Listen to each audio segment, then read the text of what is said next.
franco-congolaise. Où est-ce que nous en sommes? Merci, madame. Avant toute chose, je voudrais souhaiter la bienvenue au président de la République française, le président Emmanuel Macron.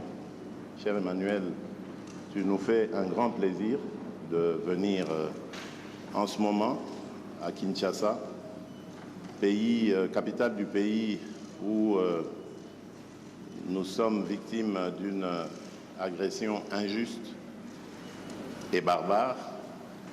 C'est dans le malheur, dit-on, qu'on reconnaît les amis, et le président Macron est là pour ça. Les relations entre la République démocratique du Congo et la République française sont au beau fixe. Et après la discussion que nous avons eue, le président Macron et moi, je peux dire que nous avons tracé les pistes d'une coopération encore plus importante. Vous savez que le président Macron a dernièrement esquissé les grandes lignes de sa nouvelle vision de la politique française en Afrique. Je l'ai encouragé à ce sujet parce que j'estime que la France-Afrique est dépassée et que si la France veut être aujourd'hui en compétition avec tous les autres partenaires de l'Afrique, elle doit se mettre au diapason, évidemment, de la politique africaine par rapport, évidemment, à ce que les peuples africains veulent et de la manière dont les peuples africains regardent désormais les partenaires de coopération au développement avec qui ils sont en contact.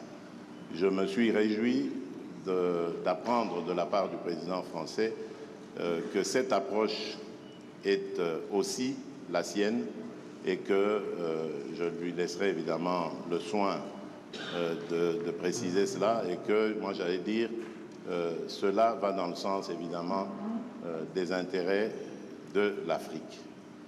Pour ce qui est de ce que j'ai évoqué en entrée en matière, c'est-à-dire cette agression injuste et barbare, comme vous le savez, il y a eu un mini-sommet à Addis Abeba récemment, au cours duquel nous avons désigné le président João Lourenço de l'Angola, ainsi que le facilitateur désigné par la communauté d'Afrique de l'Est, l'ancien président kenyan, Uhuru Kenyatta. Nous leur donc avons confié la mission d'approcher les rebelles, les terroristes du M23, et le processus est en cours. Je n'en dirai pas plus. De mon côté, j'ai reçu des émissaires du président João Lourenço. J'ai eu l'occasion d'en parler au président Macron, qui lui-même a récemment visité l'Angola et rencontré le président Lourenço, et il peut aussi, s'il le veut, dire ce qu'il en pense. Moi, je reste, comme vous le savez, toujours sur ma position. Je demande à voir, parce que nous ne sommes pas au premier processus près. Les cessez-le-feu, nous les avons déjà décidés depuis le processus de Nairobi. Ensuite, il y a eu celui de Luanda, où il y a eu encore un cessez-le-feu, plus un calendrier qui commençait le 25. Après le cessez-le-feu, il y avait le retrait jusqu'au 15 janvier, et puis ensuite le cantonnement.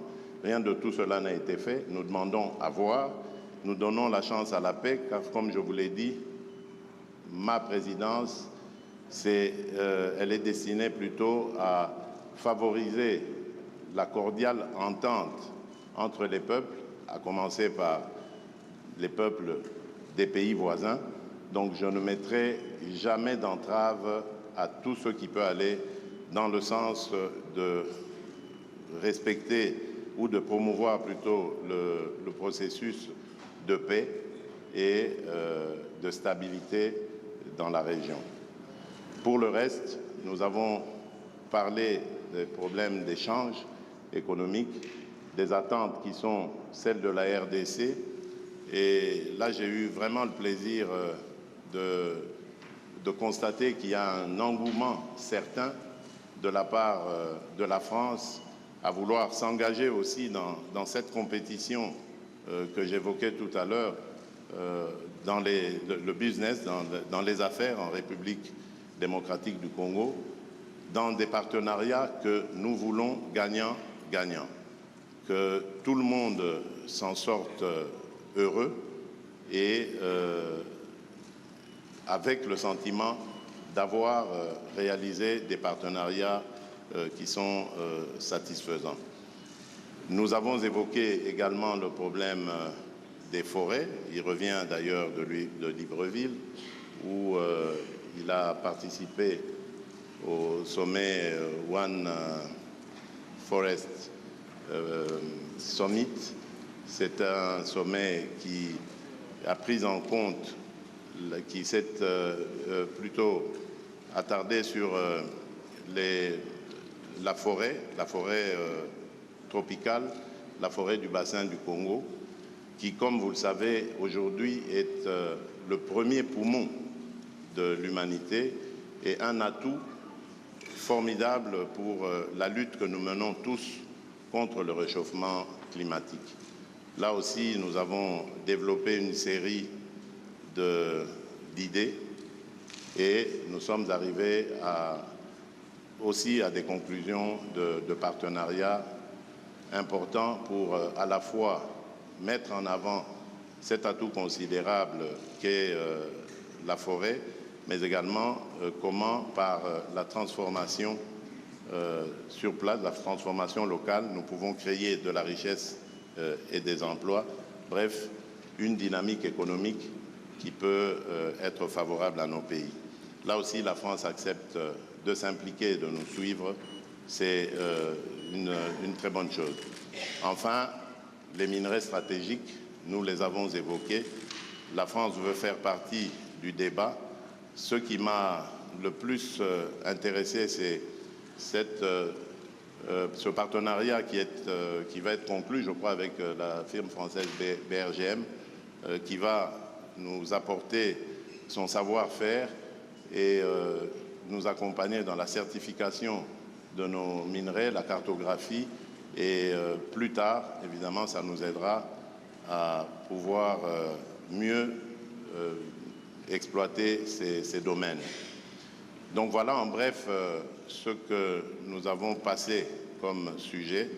Et je peux dire en conclusion que la France revient en force en République démocratique du Congo. Nous espérons simplement que cela n'est pas juste un feu de paille et que ce sera vraiment un vrai départ à nouveau, parce que le président a fait d'ailleurs le constat qu'il n'y a pas beaucoup de firmes françaises en République démocratique du Congo en particulier, mais même aussi en Afrique en général, et qu'il serait temps que la France redevienne encore plus présente. Ce sera tant mieux pour nos relations, tant mieux pour les affaires, tant mieux pour l'emploi. Voilà, mesdames et messieurs, ce que je peux dire en substance, en attendant évidemment les questions des journalistes. Merci, Monsieur le Président. Merci beaucoup. Monsieur le Président Macron, c'est votre première visite officielle en République démocratique du Congo, le plus grand pays de la francophonie. Mais vous arrivez quand même à un moment assez particulier où il y a une dégradation de la situation sécuritaire dans la partie est du pays. Quelle serait votre